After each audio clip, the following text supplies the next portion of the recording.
ప్రభునందు నాకు అత్యంత ప్రియమైనటువంటి వాళ్ళారా, మన ప్రభువును రక్షకుడునైనటువంటి యేసుక్రీస్తు వారి యొక్క శుభనామములు మీ అందరికీ నా హృదయపూర్వకమైనటువంటి శుభములు వందనములు తెలియజేస్తున్నాను. ఉదయకాల సమయంలో దేవుని వాక్యాన్ని ధ్యానం చేసుకుందాము. ఈరోజు వాక్య ధ్యానం కొరకు మనం తీసుకున్నటువంటి లేఖన భాగము యెషయా గ్రంథము 41వ అధ్యాయము 13వ వచనం చదువుకుందాం. నీ దేవుడినైన యెహోవానగు నేను, భయపడకము, నేను నీకు సహాయము చేసేదనని చెప్పుచు నీ కుడి చేతిని పట్టుకొనుచున్నాను. ఆమెన్.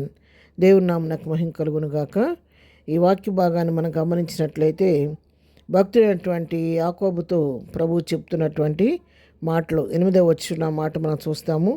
నా సేవకుడైన ఇశ్రాయేలు, నేను ఏర్పరచుకున్న యాకోబు, నా స్నేహితుడైన అబ్రహాము సంతానమా, బూదిగంతంలో నేను పట్టుకొని దాని కొనలోనే పిలుచుకుని వాడా, నీవు నా దాసుడవనియో, నేను ఏర్పరచుకుంటున్నానియో నేను నీతో చెప్పి ఉన్నాను, నీకు తోడై ఉన్నాను.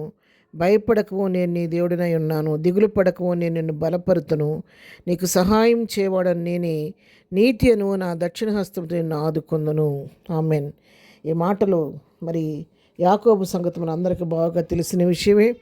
యాకోబు దేవుని సన్నిధిలో తను ఆశీర్వదించమని ప్రభు సన్నిధిలో ప్రార్థించి పోరాడినప్పుడు ప్రభు తను ఆశీర్వదించకుండా తన తొడగూటి మీద కొట్టినప్పుడు కూడా అట్లాగే తను కుంటుకుంటూ కూడా ప్రభు సన్నిధిలో ప్రార్థించినప్పుడు దేవుడు అతను మరి ఆ పేరు అడిగినప్పుడు నా పేరు యాకోబు అని చెప్తే, ఇక మీదట నువ్వు యాకోబు అనబడు కానీ ఇశ్రాయేల్ కానీ పేరు మార్చబడుతుందని చెప్పి ఆ పెనుయేలు దగ్గర ఇశ్రాయేల్గా తన పేరు మార్చి యాకోబును ఆశీర్వదించిన విధానం మనకందరికీ తెలిసిన విషయమే. ఇక్కడ దేవుడు యాకోబుతో మాట్లాడుతున్నాడు. ఇశ్రాయేల్గా మార్చబడినటువంటి యాకోబుని పిలిచి మాట్లాడుతున్నాడు. 2 పేర్లు చెప్తున్నాడు. నా సేవకుడైన ఇశ్రాయేలు అంటున్నాడు, నేను ఏర్పరచుకున్న యాకోబు అంటున్నాడు. అబ్రహాం, నా స్నేహితుడు అబ్రహాం సంతానమా అని కూడా పిలుస్తున్నాడు. మనకేం చెప్తున్నా అంటే, నేను బూదిగంతు నిన్ను పట్టుకొని దాని కొలను నేను పిలుచుకున్నవాడును. నువ్వు దాసుడివి కాబట్టి నువ్వు ఉపేక్షించుకుని నేను ఏర్పరచుకున్నాను అంటున్నాడు.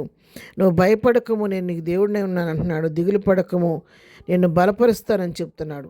నీకు సహాయం చేయవాడని నేనే అని యాకోబుతో చెప్తున్నాడు. నీతి అనే నా దక్షిణ హస్తాన్ని నేను ఆదుకుంటానని మరి యాకోబుతో దేవుడు ఇక్కడ వాగ్దానం చేస్తున్నట్టుగా మనం చూస్తున్నాం.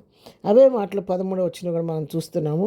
నీ దేవుడు నేను యెహోవానగు నేను, భయపడకు, నేను నీకు సహాయం చేసిందని చెప్పుచు నీ కుడి చేతిని పట్టుకొనుచున్నాను. పైనేమో నీతి అని నా దక్షిణ హస్తంతో నేను ఆదుకుంటానంటున్నాడు. ఇక్కడేమో నేను నడిపించడానికి నీకు సహాయం చేస్తూ నీ కుడి చేతిని నేను పట్టుకుంటానంటున్నాడు. ఆయన దక్షిణ హస్తంతో యాకోబు యొక్క కుడి చేతిని పట్టుకొని దేవుడు ఆయనకు ఆలోచన చెప్పి ఆయన నడిపిస్తున్నాడు. కాబట్టి నువ్వు ఏ పరిస్థితికి భయపడవద్దు, దిగులు పడవద్దు, నేను నీకు తోడుగా ఉన్న దేవుడిని అని చెప్పి ఇక్కడ యాకోబుకి దేవుడు జ్ఞాపకం చేస్తున్న పరిస్థితిని మనం చూస్తూ ఉన్నాం. అలా ప్రభు ఒకసారి ఒక బిడ్డను తను ఏర్పరచుకున్న తర్వాత ఎన్నడూ కూడా వారి విషయంలో నిర్లక్ష్యంగా ఉన్నాడు, వారిని విడిచిపెట్టాడు. ఎప్పుడు కూడా వారి విషయంలో ఎంతో శ్రద్ధ చూపిస్తూ కంటికి రెప్పలాగా వారిని కాపాడుతూ సంరక్షిస్తూ ఉంటాడు. కొన్నిసార్లు మనం ఒకవేళ మానవరీత్యా లోకంలో ఉన్నాం కాబట్టి కొన్ని సమయాల్లో పరిస్థితులు బట్టి మనమన్నా ఆయన చేయి విడిచిపెడతామేమో, కానీ ప్రభు ఎన్నడూ కూడా మన చేయిని విడిచే దేవుడు కాదు. ఒకసారి ఆయన మన చేయి పట్టుకున్నాడంటే ఎన్నడూ ఆయన చేయి విడిచిపెట్టకుండా మనల్ని పట్టుకొని నడిపిస్తూ ఉంటాడు. ఉదాహరణకు ఒక తండ్రి చంటి బిడ్డను పట్టుకొని రోడ్డు మీద నడిపిస్తాడు అనుకోండి.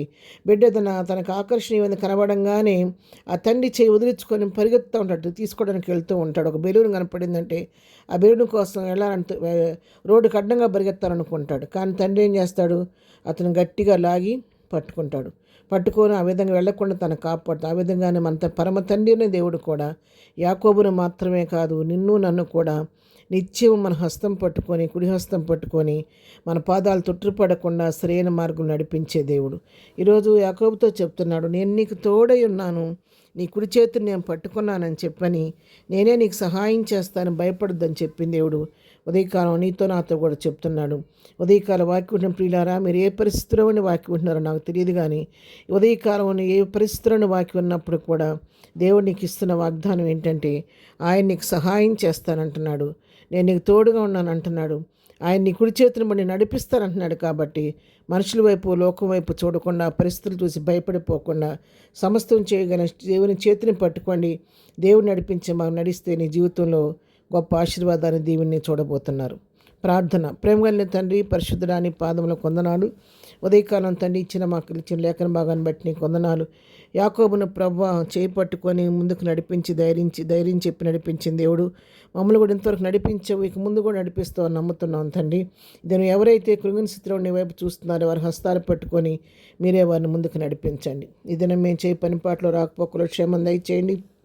ఇతను బర్త్డే మ్యారేజ్ చేసుకున్నప్పుడు దీవించి ఆశీర్దించండి. ప్రతివారి పట్ల విస్తరింప చేయమని యేసునామములో ప్రార్థించడి పొందుకొని ఉన్నాము తండ్రి. ఆమెన్. ప్రభు కృప సదాకాలం మనందరికీ తోడే నడిపించునుగాక. ఆమెన్.